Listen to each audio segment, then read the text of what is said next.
और आगे आने वाले जितने भी हैं उनके साथ आपका कोलैबोरेशन इससे बढ़िया हो, इसलिए हम आपसे कुछ और भी चीज़ जो मेरे से त्रुटियाँ हुई है वो सारी चीज़ आप मुझे इस माध्यम से बताएंगे। थोड़ा सा प्रिंसिपल सर आप हमें थोड़ा गाइड कीजिए कि हम क्लास लेते हुए व्यवस्था कारण नहीं थे, तो रामेश्वरम सर और जो लोग देखते हैं वही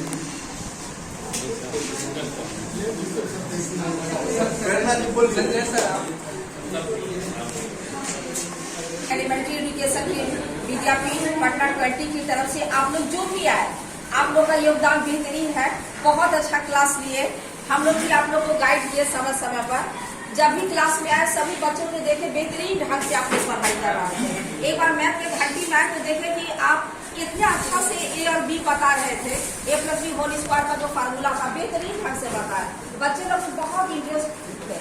एक बार देखिए कि जलेबी और समोसा का उदाहरण देके आप बता रहे थे, ये चीज बच्चों को बहुत अच्छा लगा। A+B होल स्क्वायर का जो फार्मूला जो बता रहे थे उसमें आप लोग बताया जलेबी और समोसा का उदाहरण देता है। बच्चों को देखिए बहुत अच्छा से वो बारीकी से पढ़ रहे थे, जो भी घंटी देखे बहुत अच्छा से पढ़ रहे थे। आगे आप लोग बहुत ऊंचाई पर जाएंगे, इसी ढंग से आगे बढ़ते जाइए।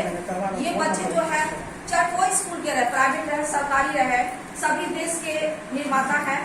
आप लोग से ये निवेदन है कि जो स्कूल में जाइए बच्चे को बेहतरीन ढंग से पढ़ाएं। खास करके सरकारी विद्यालय के बच्चे ये किस क्षेत्र से आते हैं ये आप लोग को भी पता है। प्राइवेट में तो सब ये सहायता मिल जाता है, सब कुछ अवेलेबल है, लेकिन ये जो आते हैं इनको न किताब मिल पाता न कॉपी मिल पाता न। सबसे ये है कि दुख का बात ये लोग के जो गार्जियन है वो लोग भी पढ़े लिखे नहीं है, इसीलिए शिक्षा के महत्व को समझ ही नहीं पाते हैं। हम लोग जो बोलते हैं वो उस चीज को नहीं समझ पाते हैं, क्योंकि वो लोग का तो जीवन ही बीता है बिना शिक्षा के। तो उन लोग का उद्देश्य रहता है कितना प्रॉफिट मिला।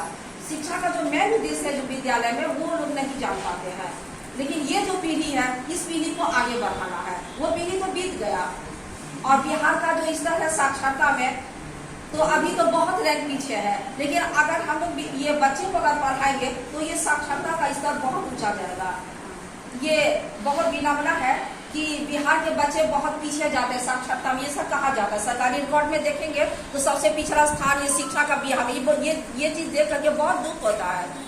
भारत के बाहर भी जाते हैं तो कहाँ से है, बिहार से है, अच्छा वो बहुत पिछड़ा राज्य है, लेकिन यहाँ के बच्चे बहुत आगे भी है।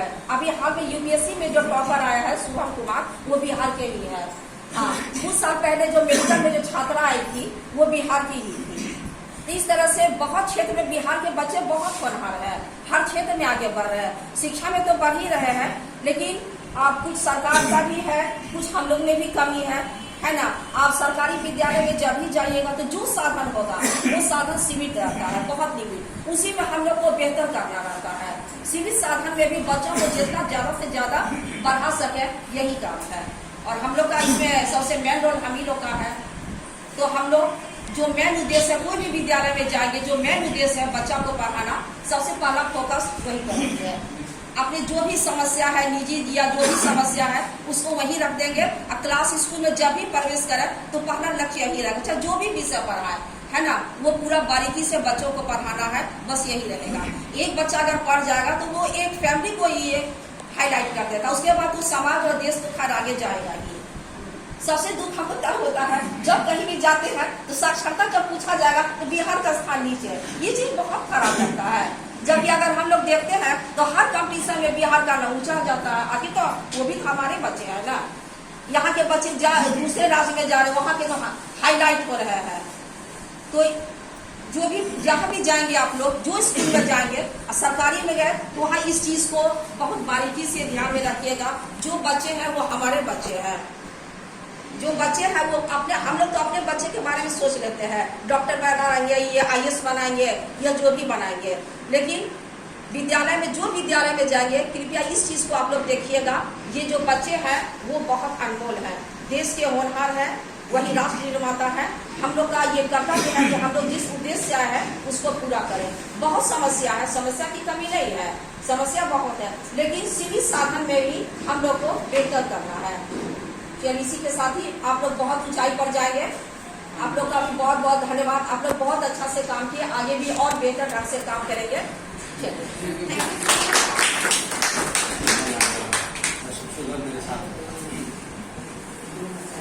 मैं इसके इसलिए यहाँ पर आ गया क्योंकि इस कड़ी में जब आप प्रशिक्षण ले रहे हैं उस कड़ी में सारे लोग ही साथ थे, लेकिन मुझे मौका मिला कभी कभी भ्रमण करने का।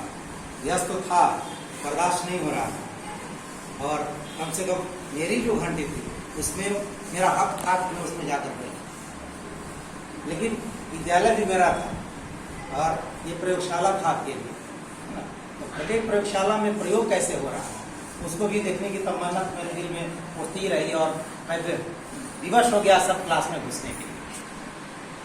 और जब जब मैं क्लास में गया तो जो इसकी बारीकियां हैं उस पर मैंने फोकस किया। हमारे समय में ट्रेनिंग होता था, थ्योरेटिकल होता था, लास्ट टर्म में हम लोग जाते थे 1 महीना के लिए और वो देखकर चले आते, उसी चीज पर फोकस करते। बावजूद इससे इनकार नहीं कर सकते कि हम उस टॉपिक्स को जिसको पढ़ा रहे हैं उस पर मेरा कमांड है। ये जरूरी है कि जब क्लास में घुसते हैं तो हम अब प्रिपेयर होकर चले जाएं, एकदम प्री प्लानिंग होनी चाहिए। आज 2 दिन पहले मुझे मिला था लेसन प्लान, आज मैं लेकर भी घूम रहा था। क्लास में मैं घुसा, मैं बोला कि देखिए आपका नाम मैं इसमें डालूंगा, मैं पढ़ा नहीं रहा हूँ लेकिन मैं ऑब्जर्व कर रहा हूँ, किसका ऑब्जर्वेशन कर रहा हूँ और कौन कौन से टॉपिक्स को, कौन सा अध्याय है, टॉपिक्स क्या है, उसका क्लियरेंस सही है कि नहीं है, उस पर आप ऑब्जर्वेशन करें। समय समय पर सब्स्टिट्यूशनल क्लास था उसको कंडक्ट करना, लेकिन इसके पीछे भी है हमारी भी कमी कही। सब्स्टिट्यूशनल क्लास होता है उसका प्लानिंग हो जानी चाहिए कि अगला दिन किसको देना है हमको, उसकी तैयारी हमको पहले से करके आनी। या व्यवस्था का दोष या मेरा दोष कहिए या मेरी मजबूरी कहिए, हम आपको वो उपलब्ध नहीं कराता। बावजूद इसके एक ख्याल रखना है, कभी भी नेक्स्ट टाइम या आगे हमको जाना है तो प्री प्लानिंग करके जाना है। मुझे मौका मिला, मैं जहाँ देख रहा था गलत है, मैं आपको गलत कैसे कह सकता, आप मेरी जगह पर वहाँ खड़े हैं। मैं बच्चों को ही बताऊंगा, सीधे बोलो कि इसका अर्थ क्या हो। मैं बच्चों के माध्यम से वो बताना चाह रहा था आपको कि इसका ऐसे बना लेना चाहिए। एक दो मौका मिला मुझे, हालांकि उन्होंने अगर मुझसे बोला कि सर ऐसा होगा, कोई बात नहीं, हम आपको नहीं बोले, आपको बता रहे थे कि नेक्स्ट टाइम से आइएगा। बहुत लोग अच्छा आपने किया, एक अच्छा चीज लगा, इतना सुंदर लिखा, प्रभावित सर से बोला बढ़िया लिखा, नाम है आपका उत्तम ना, उत्तम काम कर रहे हैं। मैं बोला कि आपका नाम उत्तम है, उत्तम काम कर रहे हैं, सबके लिए बोलता हूँ, लेकिन क्योंकि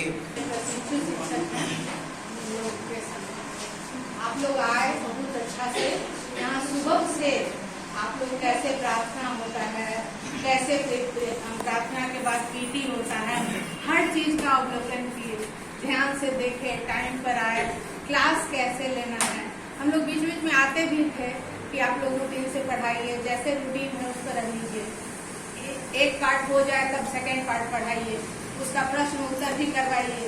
क्योंकि मतलब 2 साल तो बच्चा ऐसे ही कोरोना के चलते हुआ, उसका पढ़ाई बहुत बर्बाद हुआ है। और आप लोग अगर अच्छा से अभी उन लोग भी पढ़ाएंगे, 4 महीना पढ़ाएंगे, तो पढ़ाई ढंग से आगे बढ़ना चाहिए। काहे कि कब कि फिर कोरोना आ जाए भी नहीं पता है, इसलिए बच्चा पर पूरा ध्यान देना। बीच बीच में आके आप लोग को बोलते भी थे, आप लोग भी इसको ध्यान देते थे कि नहीं मैडम हम प्रश्न उत्तर भी करवा रहे हैं, पढ़ा भी रहे हैं, एक पार्ट के बाद दूसरा पढ़ा रहे हैं, सब्जेक्ट वाइज ठीक से चल रहा है। ये सब आके हम लोग देखते भी थे, आप लोग ध्यान से पढ़ाते भी थे। और मेन है कि आप लोग को सीखने का प्रवृत्ति है।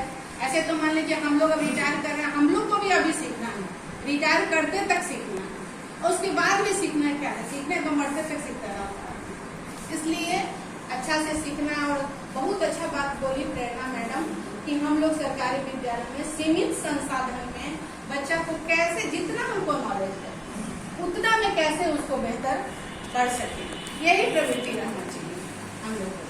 कि मान लीजिए कि जो बच्चा है इंग्लिश मीडियम का है, उसको तो घर पर भी उतना ही ध्यान दिया जाता है क्योंकि वो अच्छे परिवार से बच्चे आते हैं। लेकिन हमारे यहाँ साधारण परिवार के बच्चे आते हैं जिसको खाना पर भी दिक्कत है, पढ़ाई तो किताब भी बहुत के पास नहीं, तो हमको उसको ज्यादा ध्यान देना। और कल को अगर वैसा मौका मिले तो कम संसाधन में कैसे हम अपने बच्चा को विकास करें, इस पर हमको पूरा जोर यही लक्ष्य रहना चाहिए।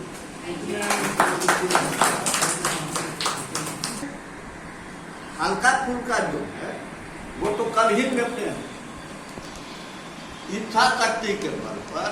अभी जब आप लोग सरकारी सिस्टम से जुड़िएगा तो अब लगभग काम ऑनलाइन हो गया। जो बच्चे एडमिशन ले रहे हैं अभी तो उनका एडमिशन रजिस्टर पर हो रहा है, लेकिन जब मेधासोप का साइट खुलेगा तो उसमें जितना विवरण आप एडमिशन रजिस्टर में दर्ज किया है उतना ही विवरण जो है वो ऑनलाइन हो।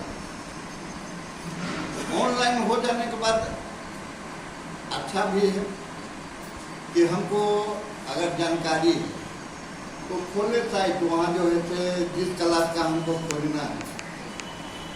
तो इसलिए कभी भी जीवन में किसी चीज में यह मान कर नहीं चलना है कि हम परफेक्ट, मैं इस काम को कर सकता, यह हुआ कॉन्फिडेंस। लेकिन सिर्फ मैं ही इस काम को कर सकता हूँ, यह हुआ अहंकार। तो अहंकार नहीं आने देना है, उसको कॉन्फिडेंस में रखना है कि नहीं इस काम को हम कर सकते। यह नहीं है कि सच 1 साल है, अपना अच्छा से सीखिए, क्योंकि अच्छा से सीखने में हम तो जो अनुभव किए फर्स्ट ईयर तक के जो है न,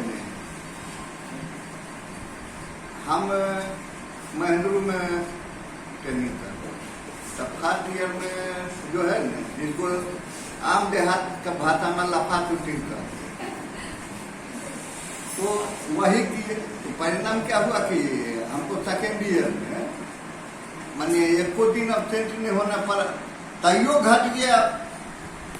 उसके बाद कैसे कैसे जो है तो यह नौबत नहीं आए कि परसेंटेज फॉल कर जाए, उसके चलते हमको फॉर्म नहीं भरने मिले, या किसी के सामने जो है जो क्लास टीचर हैं या प्रिंसिपल है उनके नजदीक जो है घिघियाना पड़े।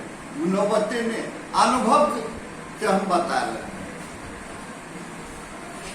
ठीक है।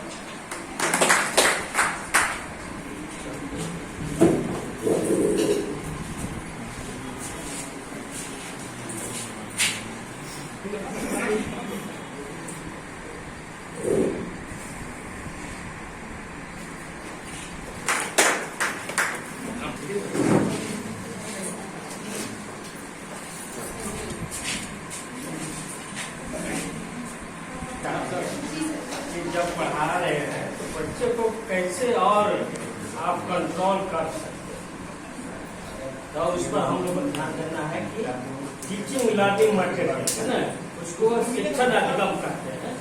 तो उसको बनाकर आप बच्चों द्वारा भी और आपके द्वारा बनाकर करने से बच्चा और उत्सुकता से सीखता है। तो थोड़ा सा बच्चा भी आनंददायी तरह से उसको आनंद से सीखेगा, तो उस पर ध्यान देना है और कंट्रोल करना है बच्चे को। क्योंकि बच्चा जो है भागते रहता है, आपका बोर्ड फिल होगा तो भाग जाएगा, मिस क्या पढ़ा रही है, और पीछे वो खेलना शुरू कर देता है, जिसके चलते वो जो ध्यान हट जाएगा। तो इस पर हम लोग को जैसे देखिए चित्र बना हुआ है ना, तो ऐसे ऐसे चित्र बनाकर बच्चों को, तो यहाँ पर 1 से 8 तक है, उसमें ज्यादा इसी गतिविधि को करना है। अच्छा कराइए।